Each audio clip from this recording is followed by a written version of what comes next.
Il y a 3 moyens 100% légaux d'avoir de l'argent sans avoir à payer d'impôts dessus. En fait, vous n'avez même pas besoin de déclarer ces revenus. Rassurez-vous, je vais vous montrer les sources du gouvernement.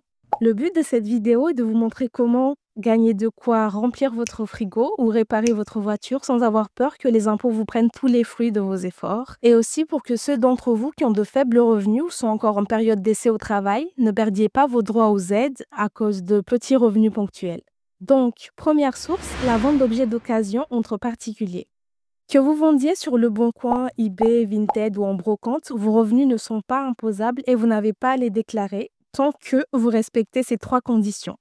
C'est occasionnel et pas professionnel, donc évitez de vous comporter comme des commerçants en mettant en ligne plusieurs objets en vente tous les jours.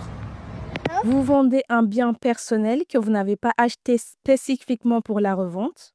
Et le prix unitaire est inférieur à 100 000 euros. Il y a une petite exception si vous vendez de l'or ou un autre métal précieux, mais ça, c'est un autre sujet de vidéo. Alors, un exemple concret, vous allez dans un vide-grenier, vous achetez un très beau sac marron. En rentrant chez vous, vous êtes satisfait de votre achat. Vous portez votre sac 3 à 5 fois, le mois ou par mois. Après un temps, il ne vous plaît plus. Pour lui donner une seconde vie, vous le mettez en vente sur Vinted et Le Bon Coin. Et une gentille dame vous propose 200 euros. Cet argent est non imposable, non à déclarer.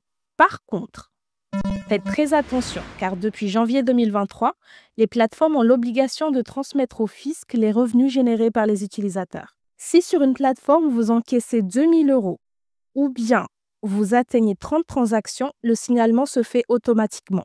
Alors, petite précision, ces plafonds sont valables par année civile, c'est-à-dire du 1er janvier au 31 décembre. Et ils sont uniquement pour vous, pas pour votre foyer. Vous pouvez vendre pour 2 000 euros, votre mère pour 2 000 euros, votre petit frère pour 2 000 euros. Tant que sur les plateformes, vous avez des comptes différents et des comptes bancaires différents, ça va. Maintenant, la deuxième source, les revenus de co-consommation. Là, on parle par exemple de covoiturage, de partage d'abonnements aux frais fixes comme Netflix, des repas entre voisins, etc. Il y a une seule condition à respecter, il ne faut faire aucun bénéfice. Par contre, je n'ai pas trouvé de précision si le temps investi à faire les courses entre dans le calcul des bénéfices possibles. Un exemple concret, si vous faites 20 trajets par mois à 15 euros de frais remboursés, ça vous fait 300 euros net dans la poche. Zéro impôt, zéro déclaration. Passons maintenant au 3, les cadeaux entre particuliers. Que ce soit un cadeau en espèces, par virement bancaire ou un objet comme un smartphone à 1 500 euros, vous n'avez pas à les déclarer. Par contre, il y a 3 conditions.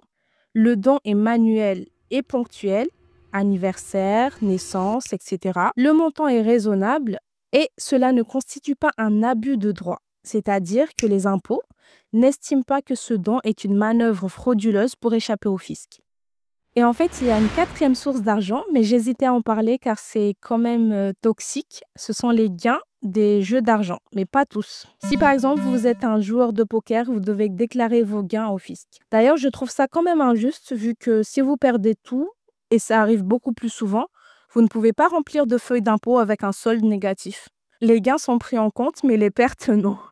Si cette vidéo vous a aidé, que vous voulez aller plus loin sur l'optimisation de vos finances personnelles, j'ai cette vidéo sur 5 business en ligne à lancer avec moins de 100 euros. Merci beaucoup d'avoir regardé la vidéo. À très bientôt. Bye!